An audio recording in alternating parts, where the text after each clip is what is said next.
Everybody, this is Eddie with the Tree Peakers podcast. We're going to do something a little different tonight. I have my beautiful Aunt Tonya in Phoenix. Tonya Bourne is going to join us. She's got some incredible stories from growing up here in New Mexico, and she knows more of my grandfather, my Boompa stories, our Boompa, that I shared on the last episode. I shared one story, and my aunt, I always send the videos to her because I know she's into this fun stuff that we all like, this paranormal stuff here.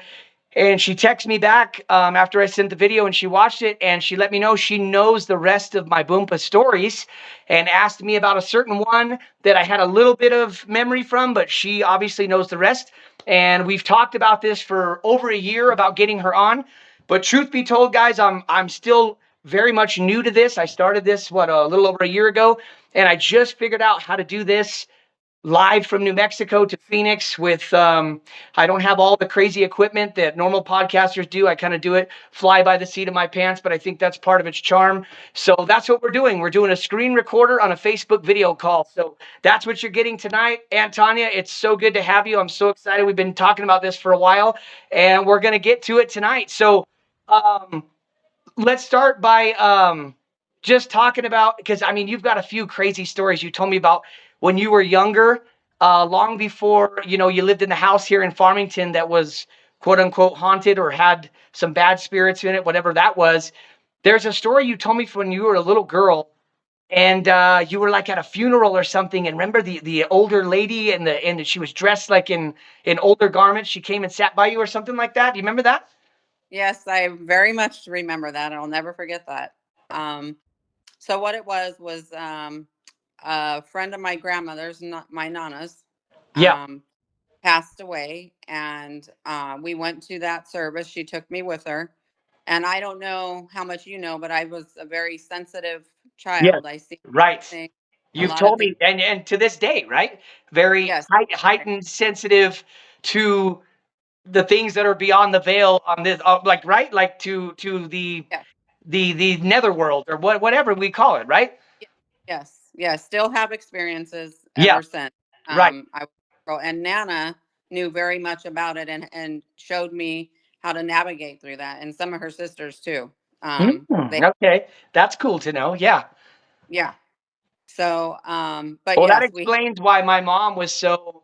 I mean, I mention it on all of my videos since mom has passed that she was my number one supporter with this. She loved it, right? And she yes, was real big, like when I was growing up in the 90s, unsolved mysteries, fire in the sky, like all that. She was into all that, and that's what turned me on at an early age to all of this kind of. And I believe I have kind of a hypersensitivity to some of these things too. Maybe not so much like that, but I've had, especially since mom has joined the other side, man, have I been getting messages. And anytime something happens, I'm so excited to tell you. But maybe those aren't for to share me personally. They're more personal for family and my mom letting me know she's okay, kind of stuff, which is fantastic. But I definitely feel since mom has passed over, my connection to that is even stronger than it's ever been. yep. Oh, yes, I know. Yeah. Um, So so what yeah, were you at? You were at a funeral for Nana's, one of Nana's friends had passed away. yes, one of Nana's friends passed away, and I was sitting on her side, or not sitting, I'm standing because we're at the grave site at this point. We'd Yep. already done the church, and we're at the grave site. And I just remember, because I used to get a feeling that would come in mostly on my right side, but sometimes on my left, but I feel a sensation I when, remember like, you it's, telling me this. Right. yeah, Yes. kind of cold and a little like energy, just you feel the energy, which I know to be energy now. Back then as a kid, you're just terrified. But so I kind of looked over. I'm holding on to my nana with my right side, and I look over, and I see a lady standing behind me, and she's dressed all in black lace. Now, mind you, everybody else is just kind of dressed normal. Some people had jeans on. You could tell she wasn't from our time. If Right. Yeah. during And she had a long she had a hat on, but a long lace like shroud over her face, and you can barely Okay. see her. She Yeah. had the little on, and like this long black dress, like something, back in the, I don't even know, centuries back. And Right. Oh, the late 1800s, early 1900s. It yeah, sounds like they something yeah, like that. So And what are we talking about? Are we in the 70s or the 80s? What are we talking about time frame for when this had happened, you think? yeah, I would say because I was probably about 4 or 5 years old, so it was Oh, like you were probably. young. You were young, young. Oh yeah, I was young. I would say it wasn't more than 78, 79, 8, Wow. 7 probably. Because Yeah. yeah. So so I grabbed and and she had a very distinct perfume smell as well. That's what hit me hard too. I just remember that. But I remember looking back at her and I knew in my young mind, I didn't know how to decipher everything yet, but I knew that she wasn't from our time. And I Mm, knew that she was just there visiting, and I don't know, she didn't look like a ghost. She looked like a full on human, right, so, right, right. It wasn't like so a ghostly apparition. It was just now, do you think that did you end up finding out that this was the lady who had passed, or it's like someone just I, joining the funeral who was now that the veil was real thin there since you were at a funeral, someone had just passed. You think it was something like that where they were able to just come and join, or you know what I mean? Do you have any yeah, thoughts on what that was? somebody there that could have been maybe an old family member of the person that passed, Yeah, or as I got older, I've thought about all these things, but I remember grabbing onto to Nana's arm and saying, Nana, real quietly, and looking over, and she looked back. She just kind of side-eyed and looked back, and she goes, it's okay, and she kind of tapped my hand, and she was holding on to me, but she kind of tapped me, yep, and she said, it's okay, just like, shh, pay attention to what's going on in head, and yep, so back one more time, and the lady kind of just gave me like a side eye and a little kind of a half smile, yeah. and to me, in that moment, I finally wasn't scared anymore, because to me, when she did that, it was like, you're okay, you're safe, It's you're almost like maybe she knew you were the only one that could see her or I something. think, That's why you yeah, got the little smile. It was like, "Hey, I'm not here to scare you. I'm not here to hurt you. It's no, okay. I'm here for my own reason too," or something. That's yeah, kind of how maybe you can interpret it or something. 100%. And I wasn't afraid after that, and I Yeah. just knew she was there for a reason. In my young mind, I literally thought this might be her family or something. So she was just there, kind of watching over. In my young mind, I kind of thought, okay, because Nana told me it was okay. So Well, I kind of feel like, I mean, it makes sense if it was a family member or a great grandmother or yep, something from the 1800s who was connected through the bloodline or something. It was coming to pay their respects, or maybe even when the funeral was over, was coming to take that person to the other side. I don't know. My mind just kind of, just kind of go, yep, who knows? But it reminds me of now you saying that, that lady was there and a part of that all. It feels like how I sent you that thing with my mom again yesterday. The second time that I've had a yep, hawk. Never in my life, my entire life, I've been on the planet 40 years. And before mom passed, I've never had a hawk. And I've had it happen twice now. Fly directly above me, land in front of a tree. Once in Durango, Colorado, the day we were finding out that it was to be baby Joanne, we were finding out it was a girl that we knew we yeah, were going to name after mom. I mean, that one was yep, incredible. Especially, we didn't know how special that was until I reviewed the pictures, and when I zoomed in and it looked like around the hawk who sat there right above and let us take pictures. I mean, we were less than 10 feet away from that branch. I mean, this hawk flew in, let us know it was so magical. But when we reviewed the pictures and zoomed in, mom's favorite colors were purple and turquoise. Purple number one, turquoise number two. And it literally looks like purple and turquoise stained glass from a church all around the hawk, which shouldn't be there because we're out in the Durango, Colorado mountain area. There's the sun doesn't reflect purple and turquoise. It was just, and then this one the other day where I look up, if you look up the meaning of a hawk, it's a messenger from the other side, a messenger from the spirit world. It's happened twice now. But on this one, Auntie, when this hawk was singing and got my attention, and it did it last week on the golf course too. And I even called Megan. I said, "This hawk is circling and getting my attention." This week, it landed in a tree that was right next to me. I was able to go up, look at the hawk, go back and get my phone. And when I got my phone to pull up and take a picture, the hawk hopped from this branch to this branch. And when I got it into focus, the moon was in the background. And if that hawk would have stayed on this branch, the moon would have never been. And then, like the hundreds of trees that are out there, it just happened to land in this one. And then the hawk not being afraid of us. I look up the meaning of a hawk and moon together, and it says it's a powerful message from the spirit world, from the other side. Like, that is not coincidence to me. And it might sound crazy to someone else, but on 40 years on the planet, never have I had two different hawks land and interact with me that way and let me get right up there and take pictures. Just incredible. Just little things Incredible. like that make me feel connected to it all, like I always have. But it's just so much stronger now that mom is on the other side, you know? Yeah, yeah, yeah. It's amazing. I mean, they can show up and show up however, Well, but and it's they like I told this to Megan. I go, it's not that I think my mom is a hawk, but what I do believe, no.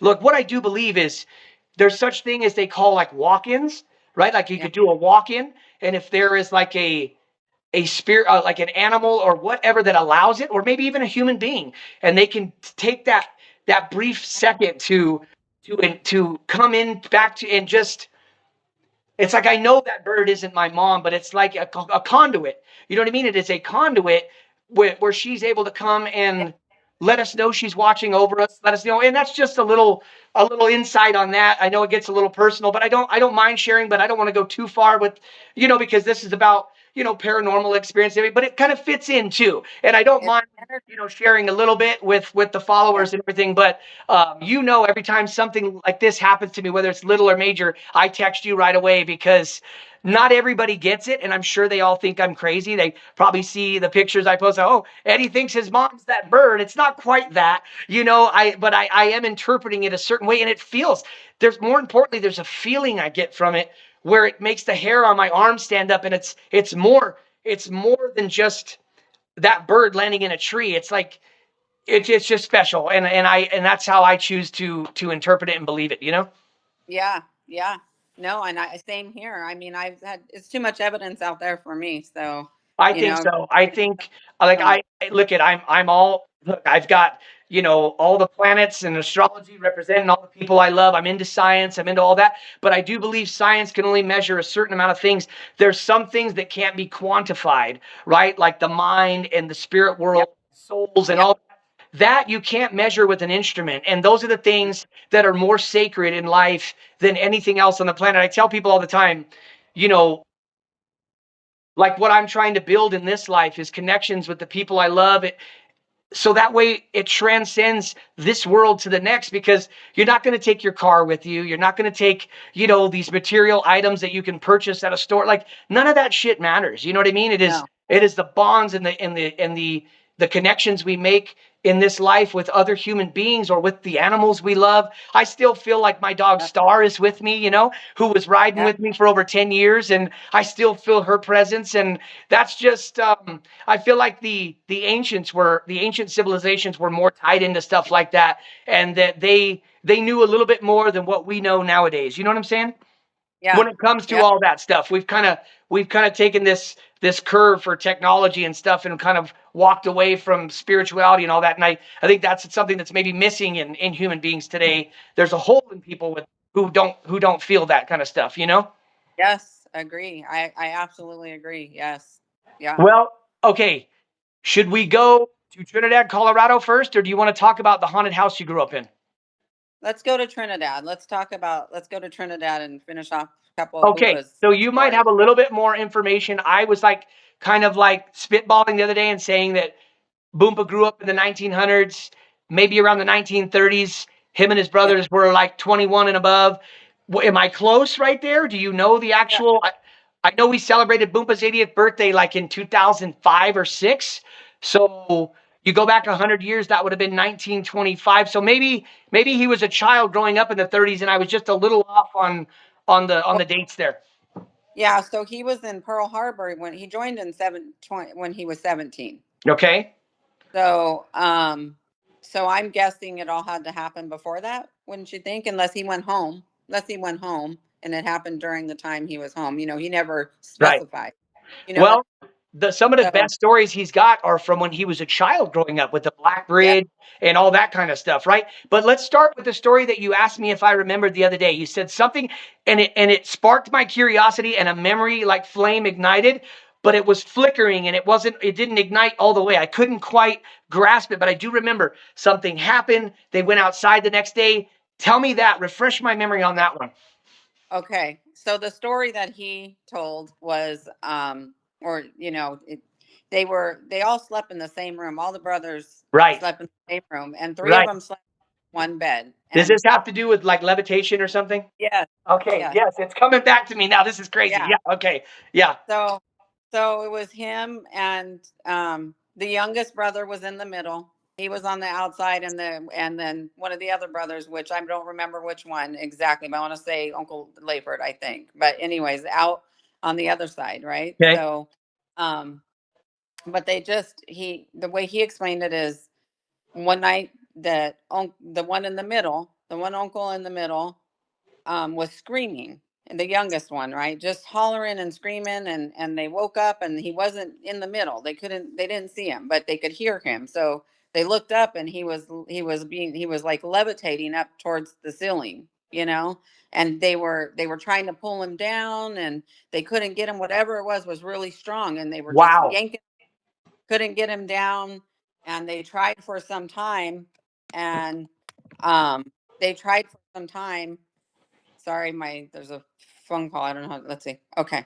It's okay. And so it took them a little bit. Yeah. And when they finally, somebody, I want to say it was Boompa, that kind of did his hands like this between the ceiling and the uncle being levitated, Yeah. right?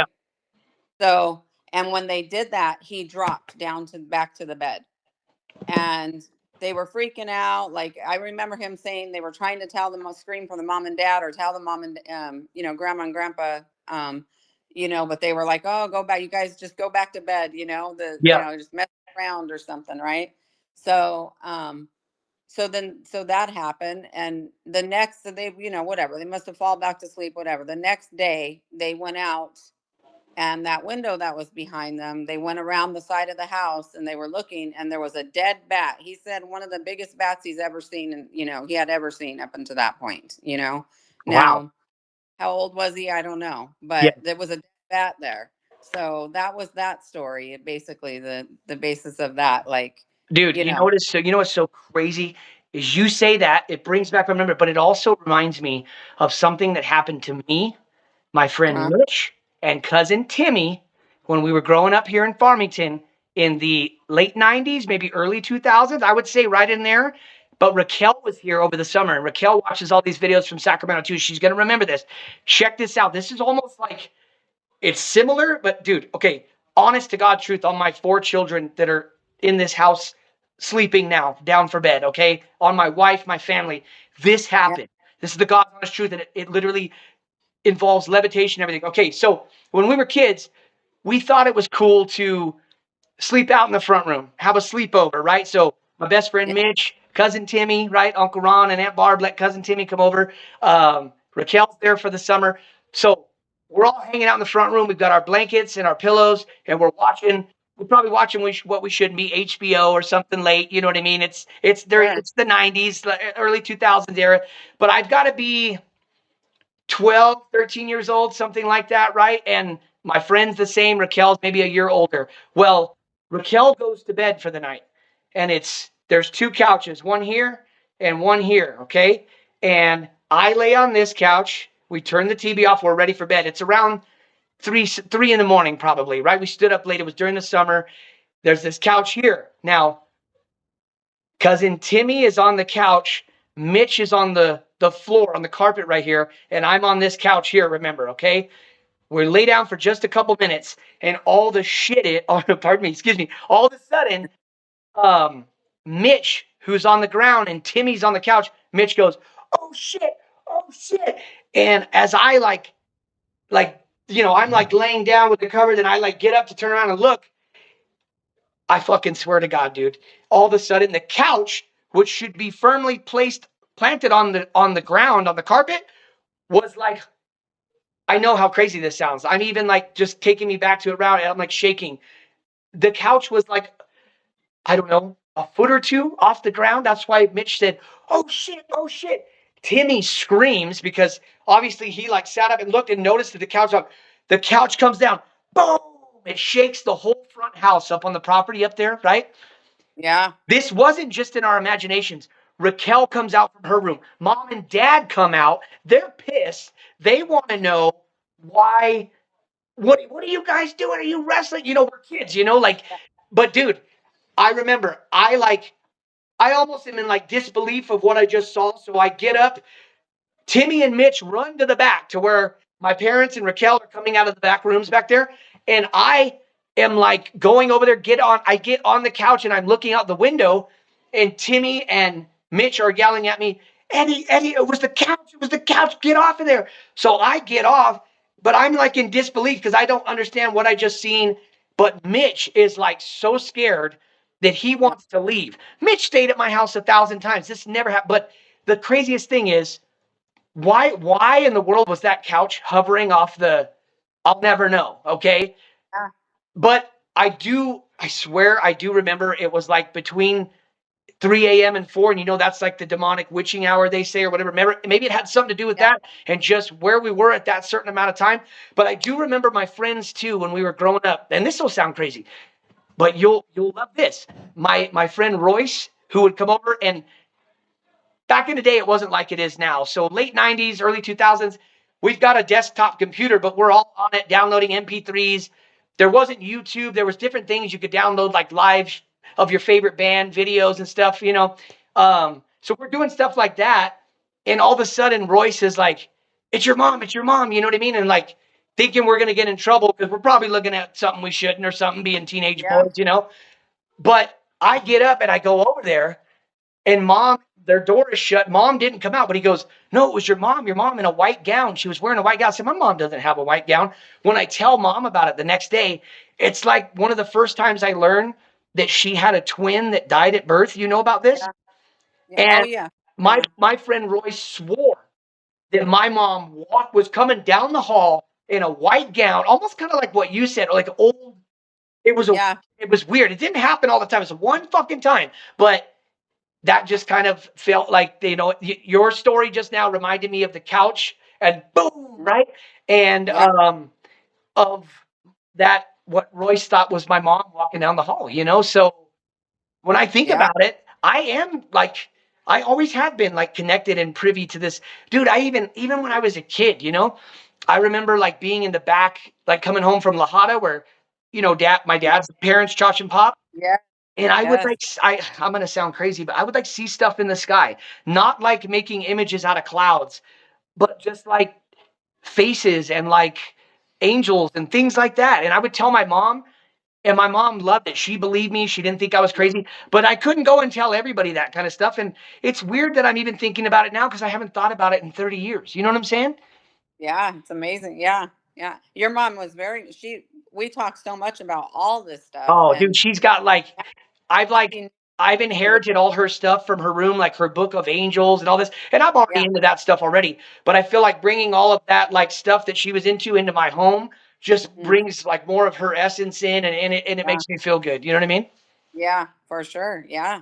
All right, Yeah. that's cool because let's keep talking because you never know. Like you Well, say something, it sparks something in me, and and I know my listeners. I have over 200 followers here on YouTube and over almost 600 now on Instagram. So we're rolling. People seem to enjoy what I'm doing, and I'm very excited to have my Aunt Tonya from Phoenix, Arizona, on tonight. I want to thank her again for coming on. But what is happening more and more as I go down the road with the Tree Peakers podcast, which started out as a Bigfoot podcast, has really opened doors for me to talk about paranormal, UFOs, Sasquatch, anything, ghost, like anything that kind of falls under this paranormal umbrella. It just seems like just because it started out as a Bigfoot podcast doesn't mean that I can't evolve. And I'm having fun, like discussing these kind of things and talking. And I feel like this is a home for all things of high strangeness. I think it fits perfectly. You know what I'm saying?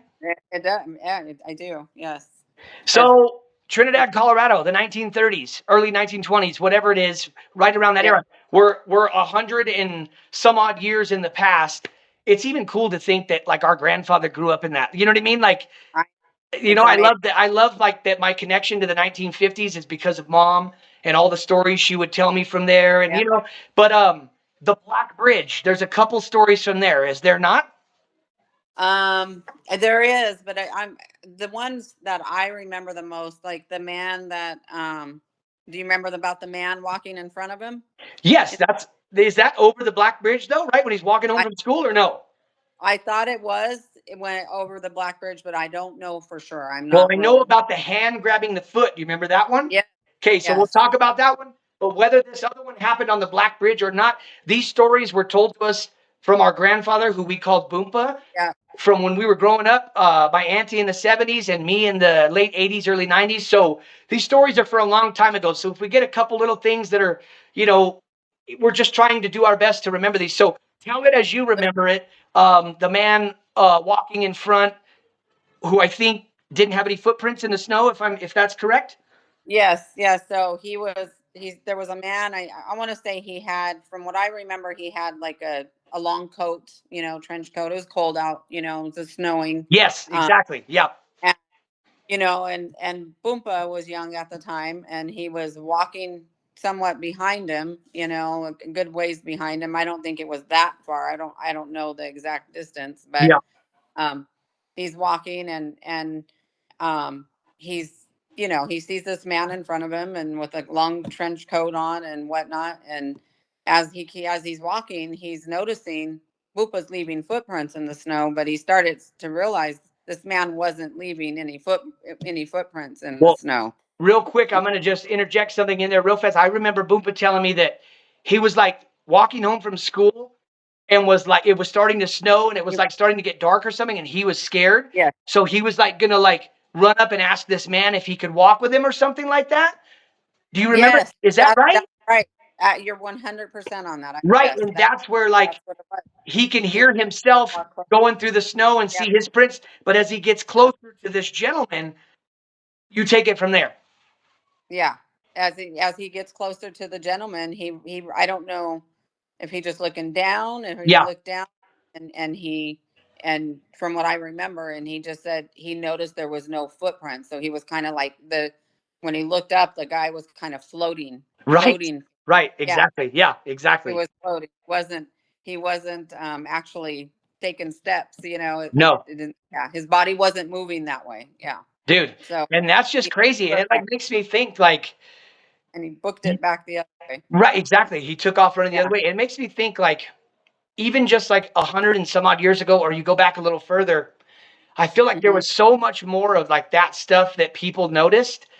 I don't Yep. know if, like, people are just turned off now and we're just not paying attention or whatever it is, but, like, you know, that Boompa was just an everyday kid walking down the street and he sees something. But and I do know he's in this like tiny Colorado mountain town in the 1900s. Like Yep. to me, right there in itself, it's just a different time. We can't even imagine like you in the No. hustle and bustle of Phoenix, Arizona, or me, even of a town Yeah. of 80,000 like I'm in here. Like this town had to be so tiny, mountain town, Colorado. There's no Yeah. like metropolitan city anywhere close.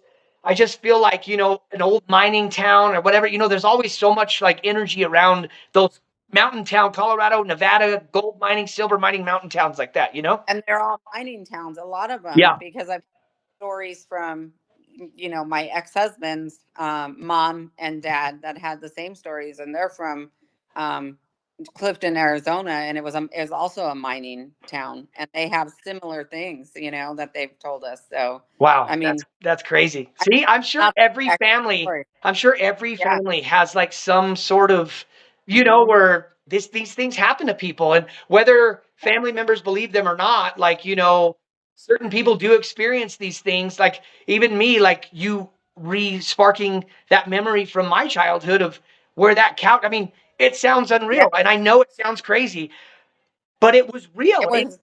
It smashed was into the real. ground. It was up and then boom, right? And shook the whole house, woke up the parents. So it was a real thing that happened.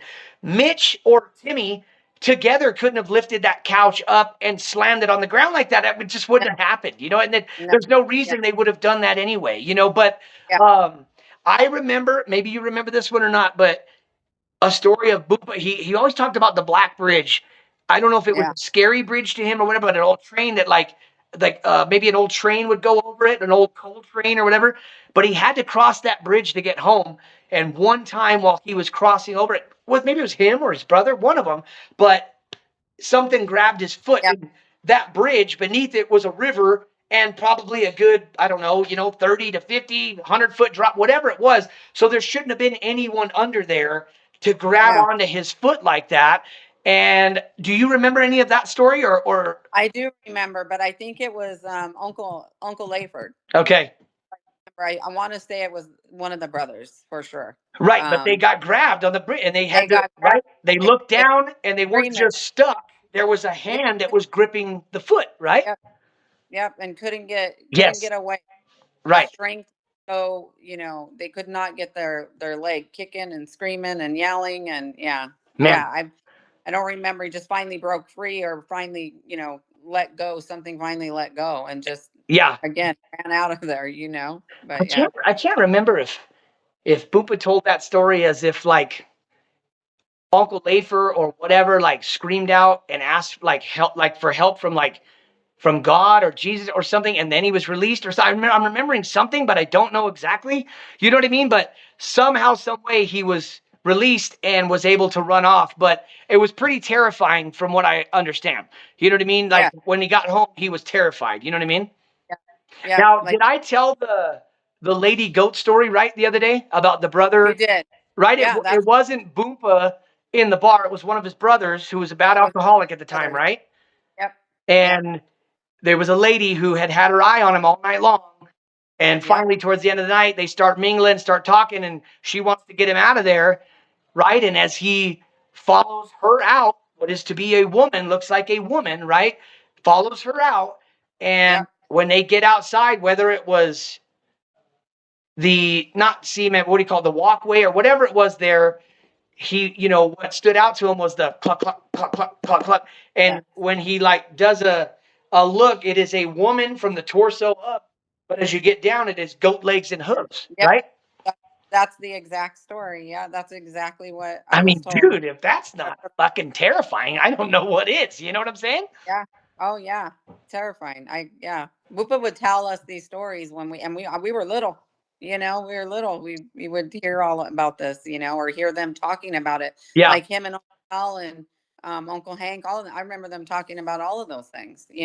Like They, chopping it yeah, up and rehashing what happened to them when they were growing up. yeah, talking about Trinidad and all the things that happened there. There's so Man. much more. I don't remember all of it anymore, but Well, it's nice there's that we're doing so much. this because this kind of like encapsulates it in a little time capsule. You know what I mean? And like we're able Yeah. to share it and keep it alive. You know what I mean? Which Yeah. which is really cool. Now, what about do you remember any of Leona's stories? Leona had some great ghost stories too. I don't happen to remember other than she said that wherever she was from, Missouri or whatever, wherever she Yeah. was from, Missouri?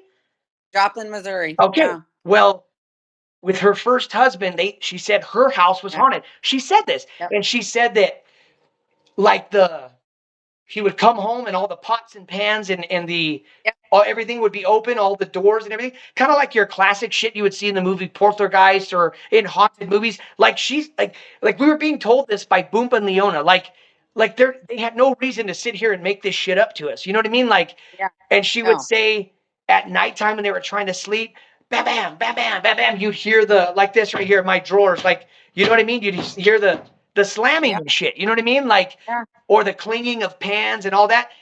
And I feel like I remember Leona, who was our Boompa's second wife after Grandma Patsy had passed away. Yeah. I feel like I remember saying she would go out there and have to yell at him and be like, "You stop this now," or something. You know what I mean? And it would stop. But if they would Yep. just let it go, like what if it was an angry spirit or whatever? I don't even know exactly what I'm saying. But this would really happen to her and her husband in that home. You know? Yeah. No, she did. They would both tell stories, tell not stories, but what happened to them when they were Yeah. young, or those moments, when it was they were young, or as they were, young adults, whatever it was. But Dude, those yeah, I used to we would love that sit shit. around about everything because we all had them. Yep. I mean, even in Sacramento, we experienced things, and they experienced things on the river, and the sounds you'd hear, like the crying and Uncle Ernie, all them, Oh, yeah, you're right. You're right. like I think they even said that about Trinidad, Colorado. Yep. I think Boopa and Yeah. them said that you would hear a lady crying, like trying to lure you to the river. Yeah. Help me, crying, Get on that. Yeah. right? That's what they. Yeah. And Yeah. that's the Ya Llorona, La Llorona, or however you say it, right? Yeah. You Yeah. know, I mean, that's crazy, dude. Are you comfortable talking about the haunted house in Farmington? Yeah. I'm totally comfortable. Okay. It Well, was. I'll I went. remember. I Here's mean. all I remember, and you tell me if I'm wrong. In the early '90s, okay, Mm-hmm. my aunt Sandy, your mom, right? You guys lived on the other side of town, but you came to live with us because you couldn't live in this house anymore, right? Yeah. I think it was. I want to say it was like 88 or 89. Right? How old? Let's see. Well, it had to be like 89, 90, 91, some or 92 because I was born in 86 and I was old enough to know that you were there and I was up walking around. I think you and my sister Leslie shared a room, didn't you?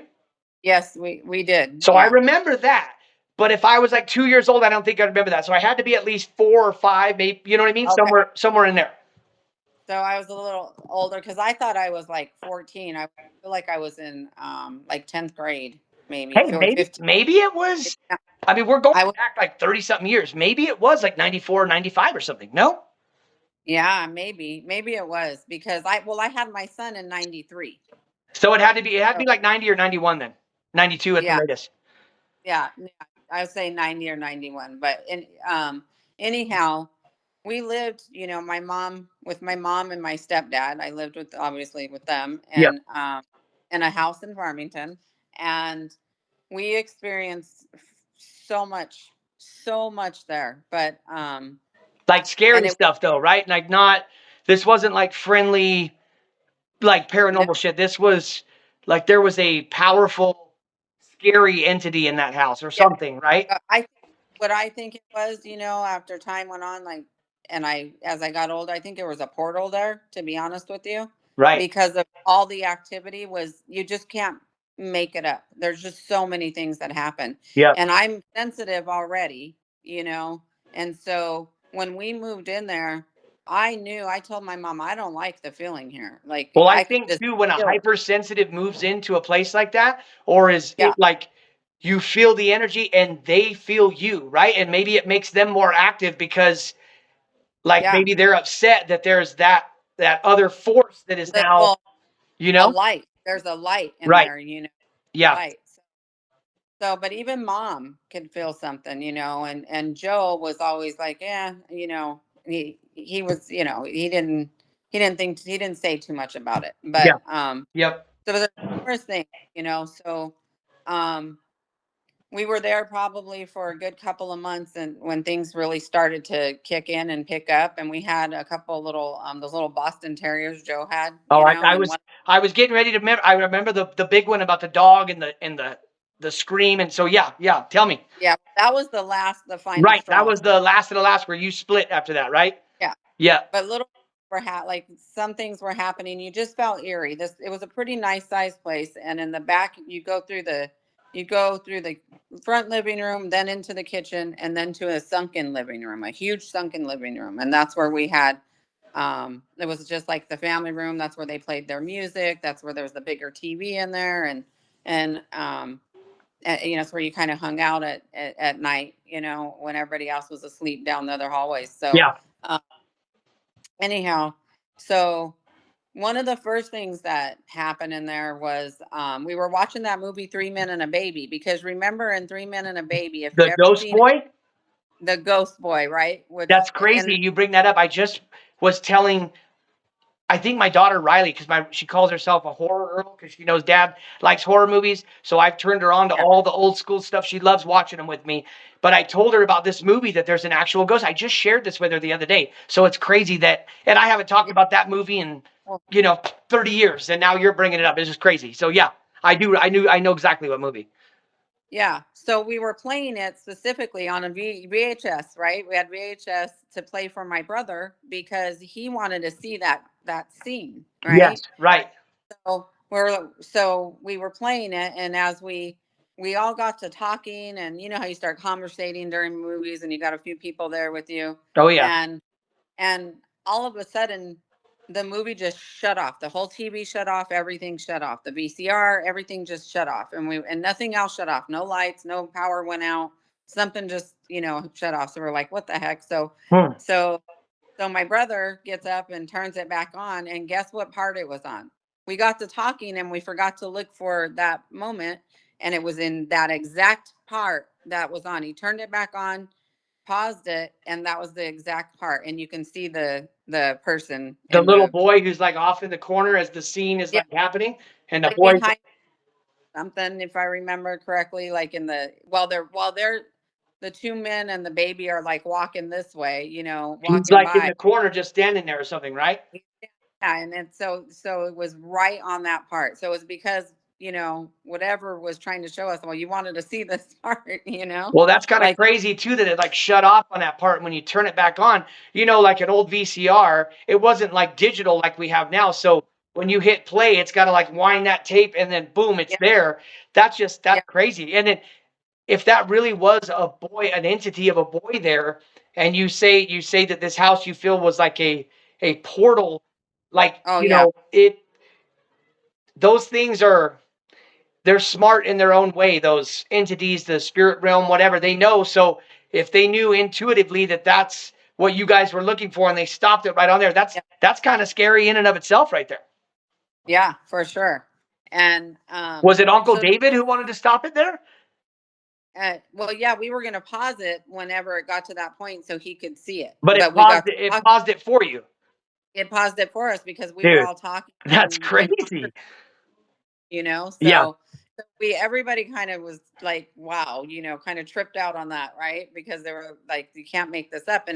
And we already felt the presence, in that house. All of us did. All of us had experienced something already at that point, whether it was voices or if in that sunken living room, you go to bed, you get up, and you go to use the bathroom or something in the middle of the night, and you can hear like people talking in what? there, You're kidding me. like talking, like if sometimes it sounded like they were people with somebody's having a party in there,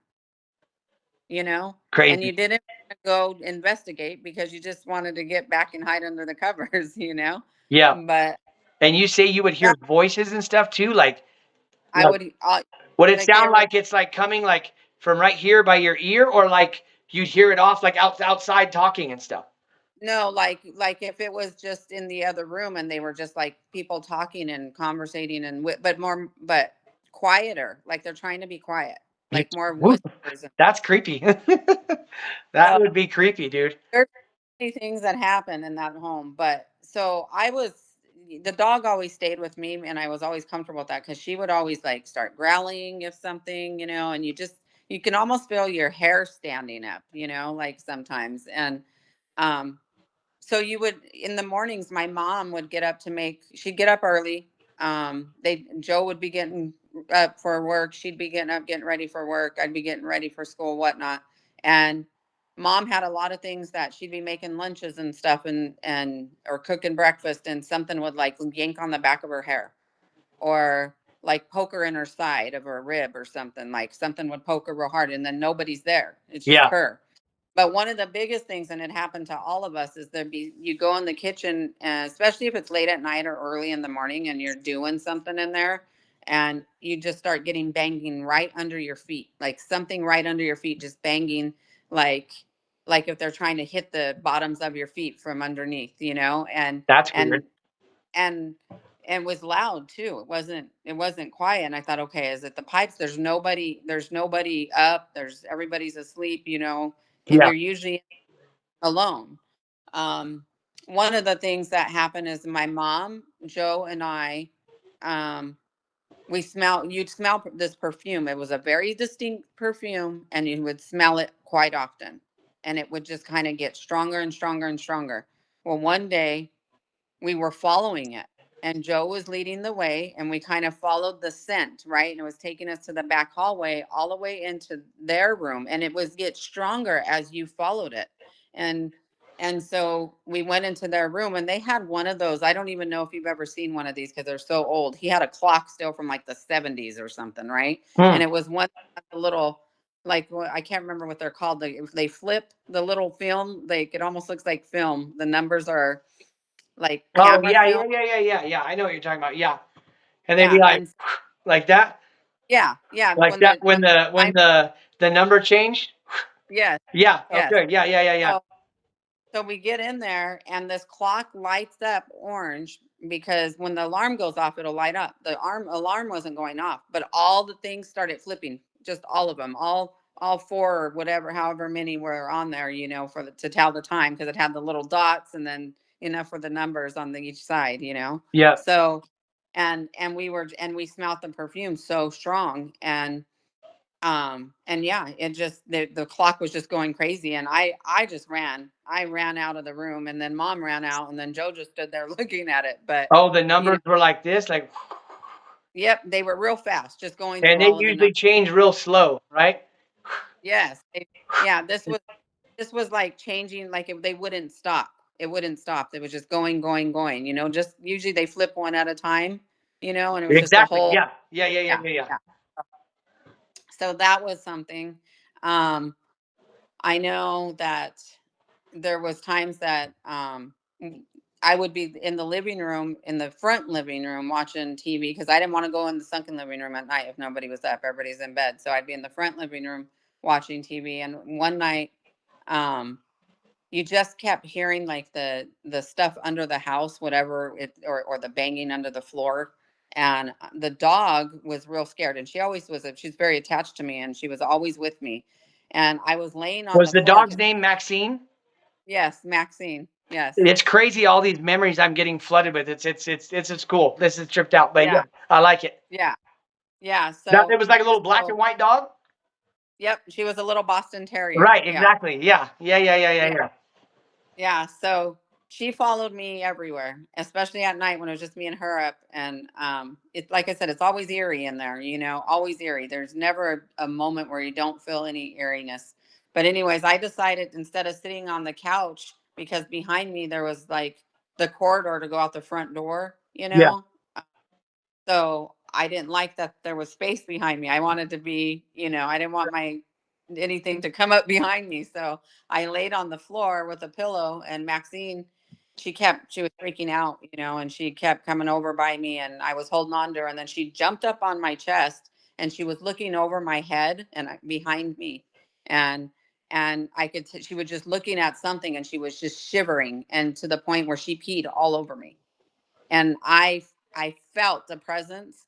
So I just grabbed her, jumped up, and ran. Back into the. I took her back into the back of the house, and The dog um, was so scared that she peed all over you, she peed all over dude. me. And She these was, dogs, but she was looking over my head behind me, and I, mind you, I can't see behind me. I'm looking forward. right? So I just knew because I could feel it. I could feel something there, and there was a smell sometimes too that was like didn't like not human, like a wild animal or something, you Interesting. know, Interesting. like like an animal that's been out in the in the Yeah. in the desert for a while or something. I don't Right. know how to explain. So, That almost but sound. It almost sounds like demonic, dude. You know what I'm saying? oh, I believe what I believed is I think that there was good that went through there, and I think there was dark for sure. Right. You know, I'm listening. Keep talking. I'm looking for something. so those there was just a bunch of those things but one of it started getting a little more heavier, I would say, and more active Right. as time. And I think what I believe is like my fear and mom's fear too of it would, I think it just fed off of that, you Right. know so um because things were happening so like on a daily basis, you couldn't get away from it. Like just things were just started happening, even littlest things to the biggest things I'll get to. But anyhow, so as time kept going, mom so we'd had a bunch of people over because the guys were always practicing, they had their band, Right. and they were always practicing. We always had people over. It was always fun. But Yeah.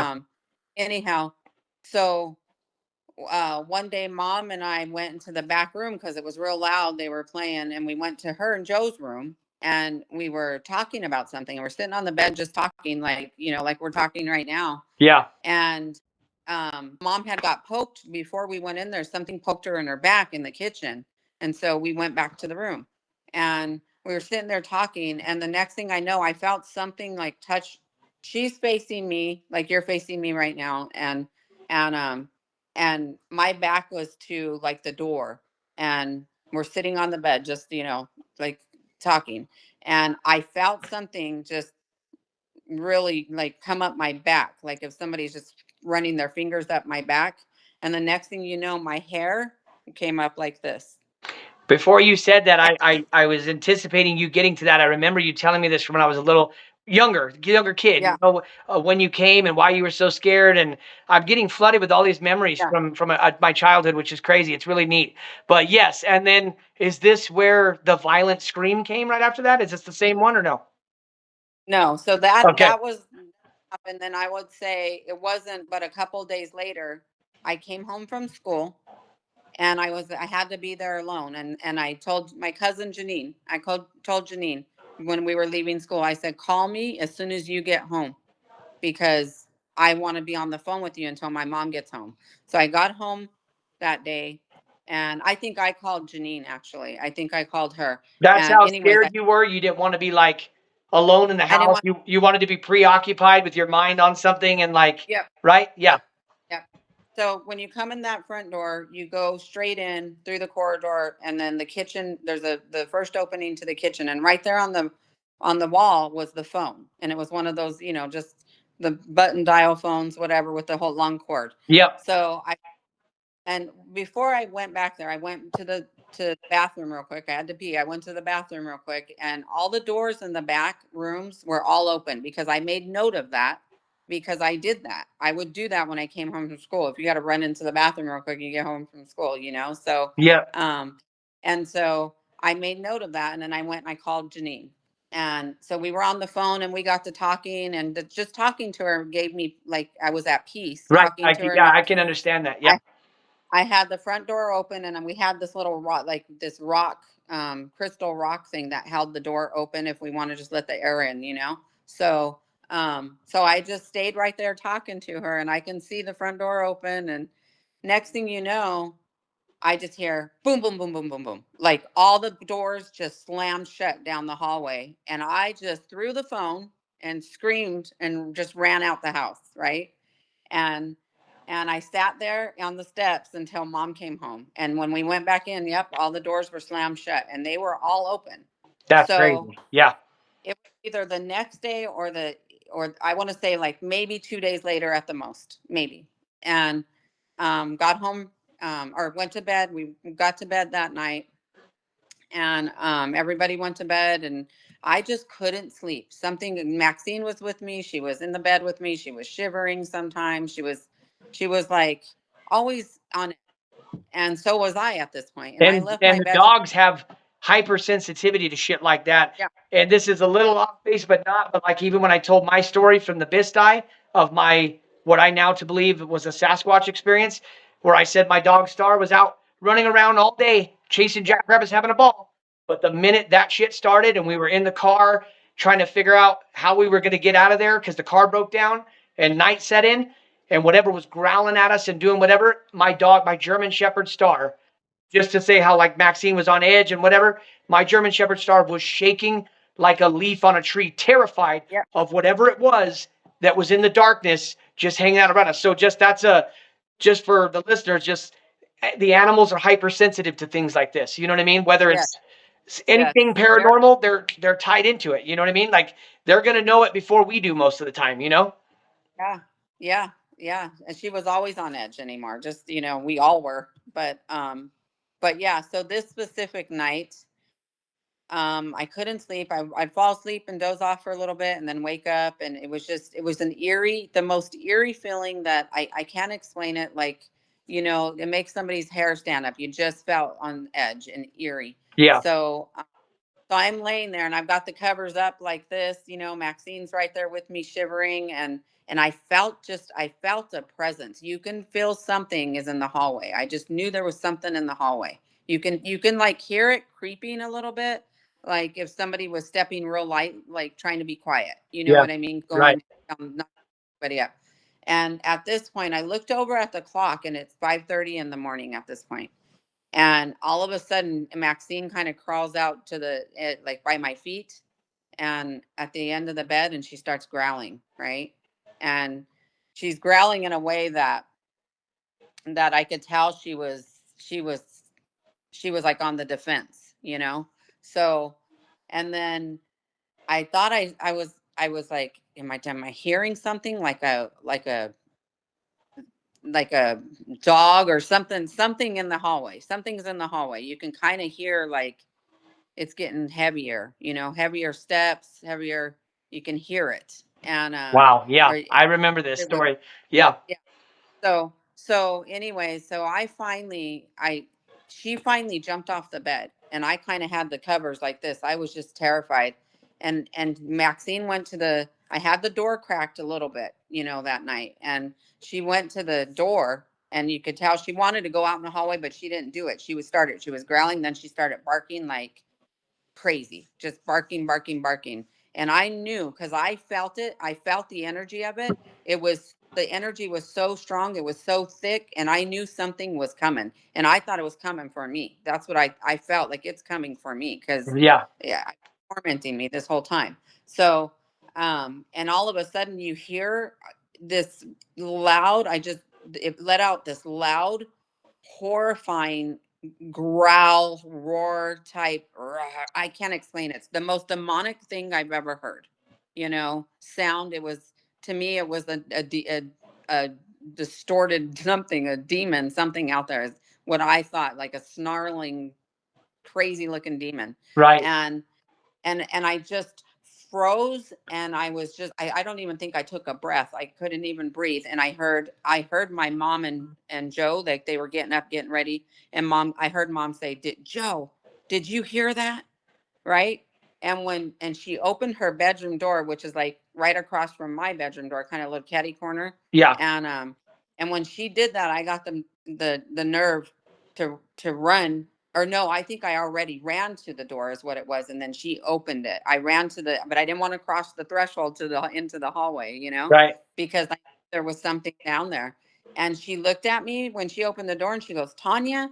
And I just looked at her, and she said I was like white as a ghost. I was just pale. And she goes, did you hear that? And I just bolted into their room, jumped under the covers, and I said, what was that? I was freaking out. What was it? I said, I got to get out of here. I got to get out of here. You got to get me out of here. Yeah. And that was the day I went to your guys' house, and I never went back, and they moved out a week later. Right. They moved But out and they ended up living up here going towards Smith's, right? yes, Right? yes, It was yep, like yep. past JC Park and to the right on one of those streets over there. On Laguna. Yeah, because I Yeah. remember hanging out over there because you guys would babysit me and stuff. That's where I first saw Nightmare on Elm Street because you guys were watching it. I saw it way too young. I saw Friday the 13th, but I am like in love with like horror movies from that era and stuff like this because of that, because of mom Yeah. showing me Unsolved Mysteries and because of mom showing me Fire in the Sky when I was way too young. But I think it led for part of my psyche to be, fascinated with all the things that I am to this very day, Yeah. Hey, Yeah. listen, That's listen. All this is fantastic. I had to write down a couple things because just like earlier, your stories have sparked a couple things of my memory here. So we're getting towards an hour. We'll probably call it because I do have the kids that are sleeping but I'd love to do this again. But we'll wrap it up with these two little things because everything you said has okay. just been phenomenal. I think this is going to be a different episode, but I think people are really going to enjoy this episode. You've been fantastic, Auntie, and I thank you so much Yeah. for sharing all this.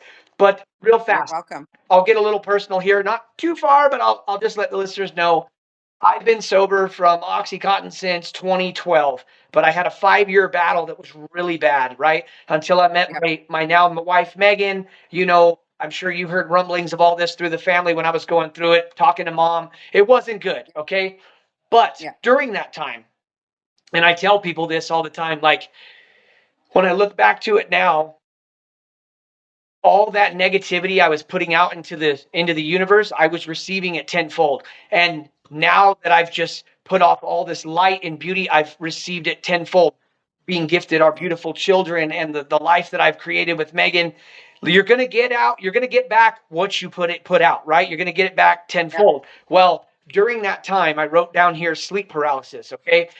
During the height of my drug addiction, I would experience sleep paralysis. I never experienced it before or since, but I feel like the energy I was putting off there, call them demons, call it whatever, Yeah.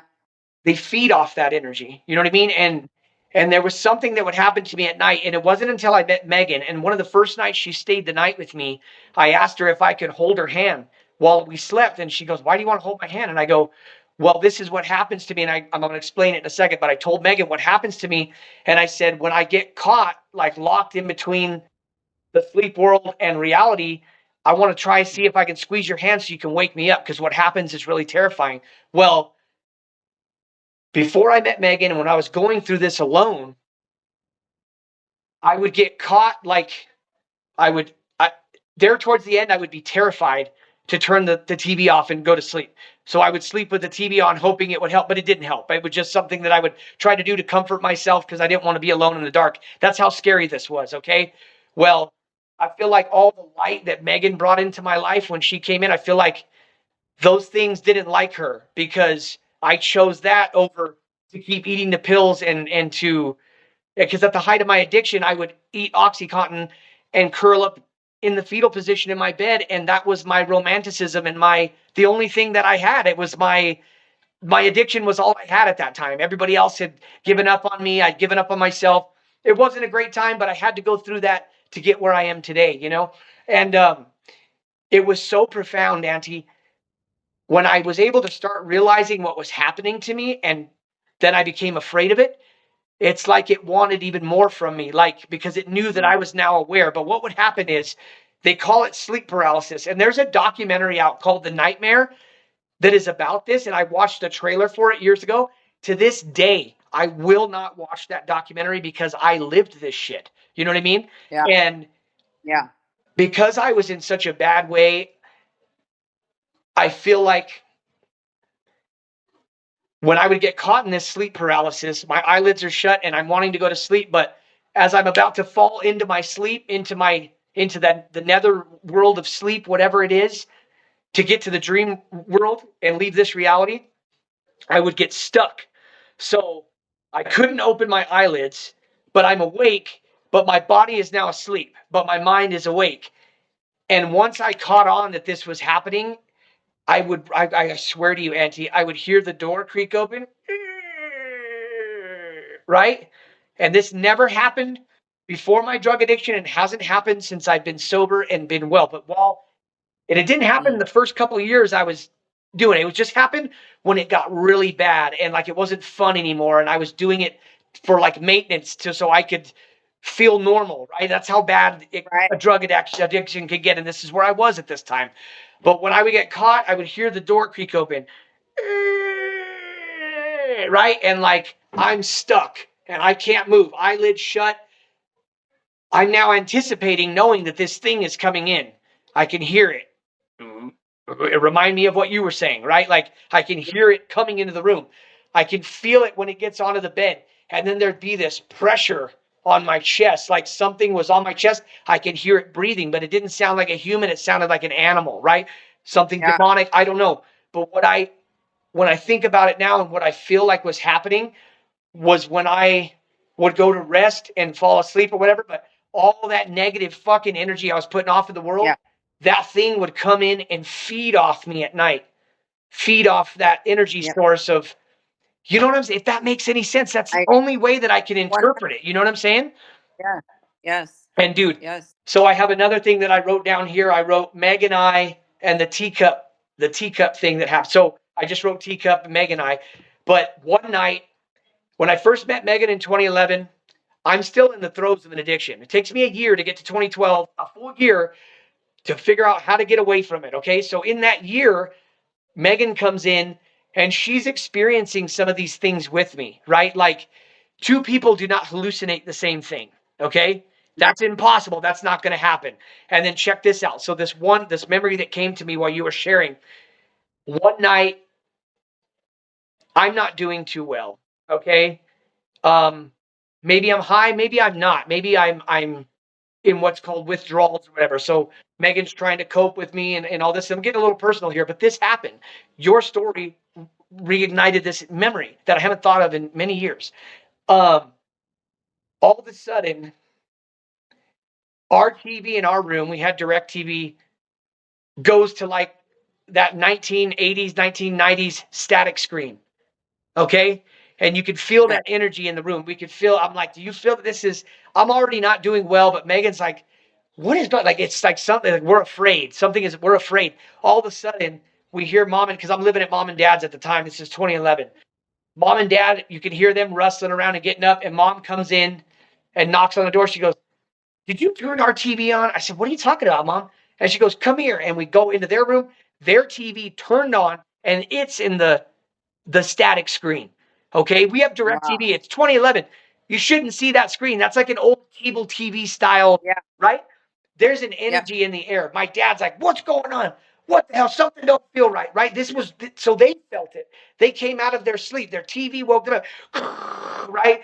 My TV's like that. When we walked to the front room, I wrote Meg and I, the teacup. When we get into the kitchen, I swear to God, this happened, dude. We get into the kitchen, all of the the doors are open to the pantry and to everything where we keep the bowls and all that, right? All of them are open, and my mom had these teacups hanging on little hooks, and there's one teacup that is swinging so fast, dude, like, and like I walk up and I'm just watching it swing like that, and then I just go and I stop it, right? And when I stop it, the TVs in the back go off. Whoa. Dude, that shit really happened. And I haven't Yeah. thought about it in years. I've tried to, like, I don't have many regrets. I feel like everything that I've gone through is it's made me who I am today. But I have, like, since I've moved on and created this family with our children, and I've left a lot of that behind.